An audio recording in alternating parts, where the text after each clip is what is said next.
Welcome and thank you for joining us on Birth Mother Matters in Adoption with Kelly Rourke-Scarry and me, Ron Rains, where we delve into the issues of adoption from every angle of the adoption triad. Do what's best for your kid and for yourself, because if you can't take care of yourself, you're definitely not going to be able to take care of that kid, and that's not fair. And I know that my daughter will be well taken care of with them. Don't have an abortion. Give this child a chance. All I could think about was needing to save my son. My name is Kelly Rourke-Scarry. I am the Executive Director, President, and co-founder of Building Arizona Families Adoption Agency, the Donna K. Evans Foundation, and creator of the You Before Me campaign. I have a bachelor's degree in family studies and human development and a master's degree in education with an emphasis in school counseling. I was adopted at the age of 3 days, born to a teen birth mother, raised in a closed adoption, and reunited with my birth mother in 2007. I have worked in the adoption field for over 15 years. And I'm Ron Rains. I've worked in radio since 1999. I was the co-host of 2 successful morning shows in Prescott, Arizona. Now I work for my wife, who's an adoption attorney, and I'm able to combine these 2 great passions and share them on this podcast. If you enjoy this podcast, make sure to rate and review us on whatever platform you use to listen to us, and follow us on Facebook, Instagram, and Twitter. Look for AZ Adopt Podcast. Last week on Birth Mother Matters in Adoption, we talked to Kelly about her adoption reunification journey. And today we're going to be talking about the same topic, but we're going to be coming at it from a different angle and from a different perspective. Today we'll be talking to her adoptive parents, Bruce and Lucy. Now, Bruce and Lucy have agreed to be interviewed for this podcast. All right. Well, thank you for joining us on the podcast. We're recording now, and I appreciate you taking your time, Bruce. Before we get into the reunification part of the issue, when it comes to the adoption, I'm kind of curious just for myself, what led you to looking at adoption as an avenue you would choose? We wanted children, and there wasn't another way to have a child. That's fair. That's a very fair assessment of it. Okay, now we will jump into the adoption process, or the reunification, actually. And I wanted to know what your initial reaction was to Kelly saying that, hey, I want to reconnect with my birth mother. Well, let me clean up the record a little bit. Certainly. Kelly didn't say, I want to communicate with my birth mother. Kelly communicated that I have communicated with my birth mother. Okay, so it was a thing of timing. Understood. Yeah, and I think that the timing is significant, Ron. The main issue for us might be different than other couples. When Kelly told us that she had found Donna in the first place, she was in her 30s. So it wasn't as though Lucy and I were sitting here dealing with a petulant teenager that was basically saying, you won't let me stay out late, so I'm going to go find my birth mother. Right. And if my memory is correct, some of what stimulated that was a health issue of her then husband. And Kelly kind of realized she had no health information of her own from her birth parents. So I think that's what set her out. And she communicated, she found Donna, and she talked to Lucy about it, and she talked to me about it. Lucy will certainly have different thoughts. Mm-hmm. But the reality was this was a grown woman with her own children. And we didn't care. I didn't care. In fact, if I had an opinion, it was good for her. That's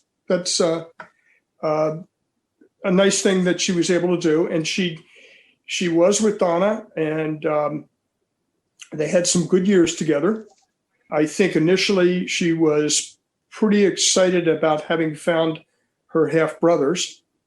And, we knew about what was going on with her visits and her conversations. I had Donna on my Facebook, and occasionally we would communicate.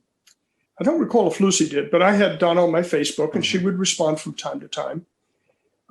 As she would, it was interesting. It was an interesting dynamic. Donna was always suspicious of the process of adoption.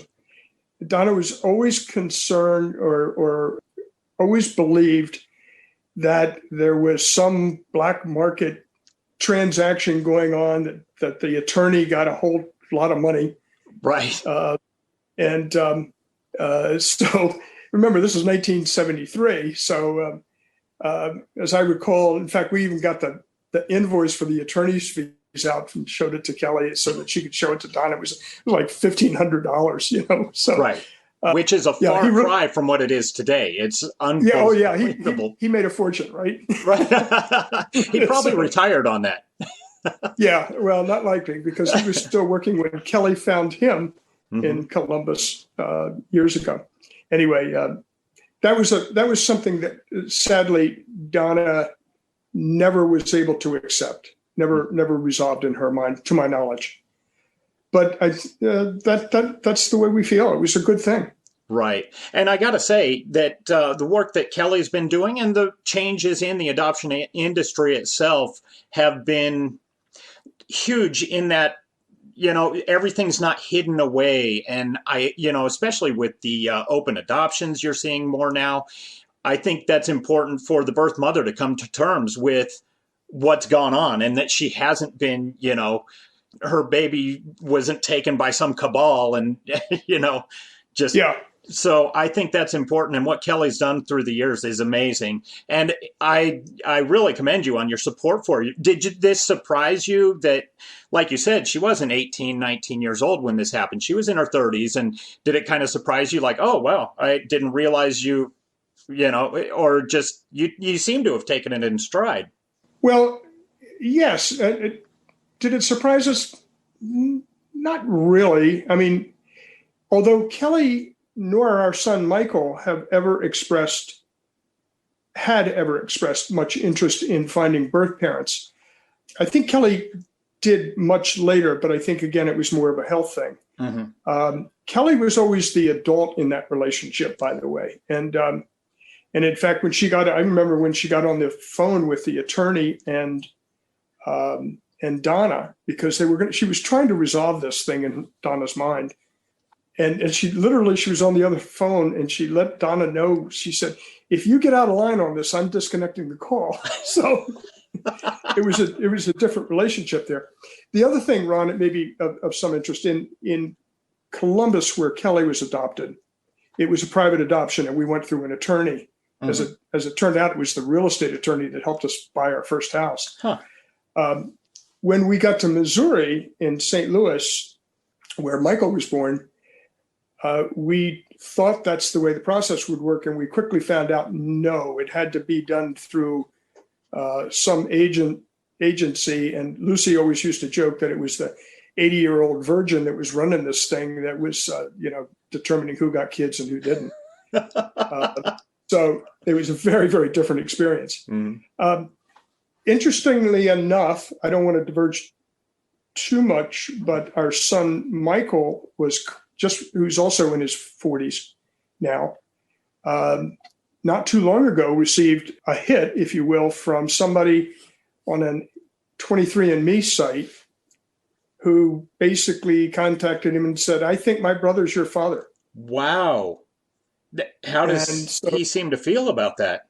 Once again, he was surprised. He's never gone looking. But again, he's now of an age that says, you know what, I need health information. I need to know what's going on. And so he has been proceeding with caution. Okay. And the real issue at that point was, we know who the birth mother is. And we've always told Michael that he can have that name if he wants. He said, no, I don't need it. Not yet. Okay. Nor does the record indicate who the father is. And what we needed to cool this woman's jets for is basically saying, look, we're not going to go any further until you have approached and discussed with your brother whether or not he wants to know about this. Because he could be as shocked as Mike. So right. Anyway, that's just two different experiences. But again, we're not dealing with teenagers. We're dealing with grown people with their own kids. Right. Well, you seem to have an amazing handle on this and good perspective. And I'm very impressed. Do you have any advice for other parents like yourselves who their adoptive children are thinking about reunification or searching out their birth mothers? No, and I don't think I'm qualified to give any advice to someone whose children are much younger than ours were when they did this. Mm-hmm. Lucy and I, well, for me, I think we both turned out to be figured out that we're much better grandparents than parents. So you just learn a hell of a lot more over that time. No, they both approached it maturely. And I guess that's the only way I would say it is what's the maturity level of the child that's seeking the reunification? And and what's the motivation? Again, if the motivation is I'm going to find someone that's going to let me smoke grass and stay out until midnight, fine. That's a little different. Right. But no, I don't have any information or advice. Bruce, you have been just amazing. I want to thank you for taking your time to do this. I know you're a very busy man. And I also, on a personal note, want to thank you for your service to the country. And it means a lot to a lot of us out here. Oh, thank you very much. It's good talking to you, Ron, and circle back if you need to. Lucy, thank you so much for taking your time out of your busy day. I do appreciate you coming and telling us a little bit about your experience of Kelly's reunification process and what your thoughts are. First of all, do you have any thoughts that you just want to tell me right now, or? I have always thought that it was all adopted children's right to know what their biological background was. And I also always thought it was their train to drive, that I couldn't say to Kelly when she was 16 or 18 or 21, okay, now you need to go out and find your biological roots. She was the one that was to always set the timeline. And if she ever came and asked me for any information, I would always tell her any and everything I knew. So that has always been my philosophy since the day she was born. So when she called and said, I have just come back from Ohio where I have met my mother, my biological mother, you can ask me any questions you want. I said, okay, the train has left the station. And she was wonderful. She answered all the questions that I had.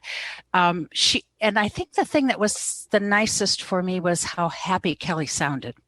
My desires as an adopting mother, I didn't want either of my children to find somebody who didn't want to find them, or if they found out that they were the product of incest or rape. And anything else was on the table. And I have had friends.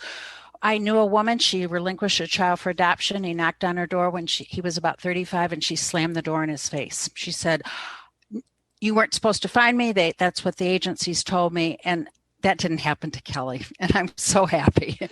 So that everything else was fine. I'm glad she had a good relationship with Donna. I talked with her biological mother on the phone at one point. So the reunification was good. And I hope it is for everybody. And I honestly do think they have a right. When Kelly was born, all adoptions were closed, and there was a movement underway. This was in the late 60s, early 70s, when adopting children were saying, wait a minute, I have the right to these records. And I agreed with them. I think they did. I think they do. Yeah. So when this was all happening, it doesn't sound like it, but did you have any, maybe just inside yourself, fears about what might be, or one any of the trepidation?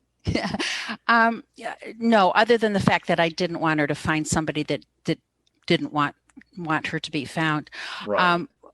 A trepidation, though, and a question that I asked Kelly that first night when she called me on the phone. Well, my first reaction was, wait a minute, you've flown to Columbus, Ohio and back, and you're all right. But I asked her, I said, if you had to choose between your biological mother and me, who would you choose? And she said me. And I said, okay, that's good. Okay. Well, you did you're both her mother. You always will be. And it's, I've always looked at adoption as a beautiful thing, because as a young man, I made bad choices in this regard. And if there was anything I could ever do to take it back, I would. Yeah. But so what you and Bruce have done, and the support that you show in just these interviews, I can tell that you guys are amazing, supportive parents. Not amazing supportive adoptive parents, just amazing supportive parents. You're wonderful people. Thank you. Do you think it affected her relationship with her brother Mike? I don't know, because I don't know if they've talked about it, but I did mention to Mike, I said, Mike, if at any time you would like to find your biological roots, Kelly could help you. She can advise you legally, she can advise you emotionally, etc. And he said, I don't want to get involved in the mess that she did. But as it's turned out through, I think it's 23andMe, he's been approached by a woman who believes that she is our son's aunt. And so once again, he has to drive the train. So, so I don't know. I think Kelly and Mike need to talk by themselves in answer to your question, how it's affected him. Yeah. I think that's great advice for both of them, actually, and for any of the listeners out there kind of considering it. Do you have any advice for, and I ask the same of Bruce, for adoptive parents who their child might be going through thoughts of reunification? Do you have anything to help support them and give them courage and strength through this?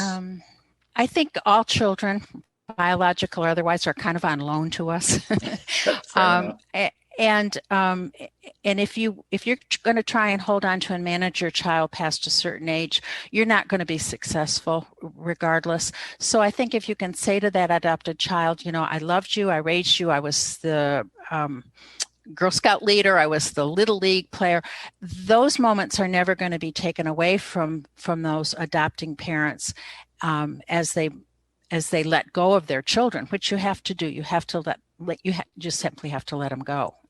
So that was always, that's what I would tell them, that just because you've adopted this child doesn't mean you've got to let them go. You got roots and wings. It doesn't matter. Yeah. Just do it that way. And that's a little difficult because because maybe there isn't the biological tug. There's that extra little tug. There wasn't for me, but I could see where people might feel that way. I see exactly what you're saying. And I think it applies to all parents, adoptive, biological, whatever. You got to raise them the best you can while you've got them. And once it's their time to fly, I'm kind of going through that with my son right now. So it's really hitting home to me. So thank you very much. It's very inspiring to know, okay, I think I'm on the right path. Yeah. You have adopted children? No, I have a biological son, and he's kind of at that point where he's wanting to spread his wings and make his own life. And it's like, okay, I'm here to support you, but you're on your own until you need me. And then I'm here. Yeah. It's a tough time. In fact, I just finished reading a book yesterday called Anxious People. And it was a funny fiction book, but he was saying, why are parents always judged by their worst decisions? And I went, so I don't know if that's true, but at times you feel that way. Yeah. Absolutely. So anyway, the reunification was good for us. And as I said, I've had a couple of friends whose adopted children have not had good reunifications, and I'm so thankful that Kelly has, because she was loved by two families. Yeah, she is definitely blessed. Yeah. Another thing that was interesting, and I don't know quite where this falls, and all of you maybe want to edit it out, but when Kelly was probably in about 3rd or 4th grade, she seemed anxious that some woman was going to knock on our door and take her away. And I said, no, sweetie. I said, if that happens, I said, you go to the judge and you tell them where you want to live. And I think that gave her the control that she needed and wanted at that particular time with that particular question. Because you don't know what's rattling around in their brains, especially when they're in the playground. Oh, you're adopted. What about your real mother? Right. I'm a real mother. Absolutely, you are. And a wonderful one at that. So, Lucy, thank you. And thank Bruce both. You guys have been wonderful. And it's been very enlightening. And you also, I think, have shown our listeners a great amount of support, and the amount of support that any parent needs. Like I said, not just adoptive parents, but also just parents, just biological, adoptive parents, everybody. Right. Thank you, Ron. Appreciate it. We have a pregnancy crisis hotline available 24/7 by phone or text at 623-695-4112, or you can reach us on our toll-free number at 1-800-340-9665.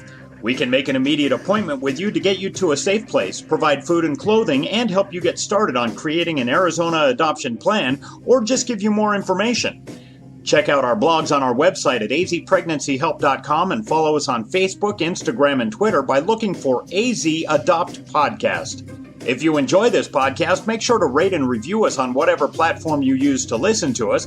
Birth, Mother Matters, and Adoption was written and produced by Kelly Rourke-Scarry and edited by me. Thanks go out to Grapes for letting us use their song I Don't Know as our theme song. Join us next time on Birth, Mother Matters, and Adoption. For Kelly Rourke-Scarry, I'm Ron Rains, and we'll see you then.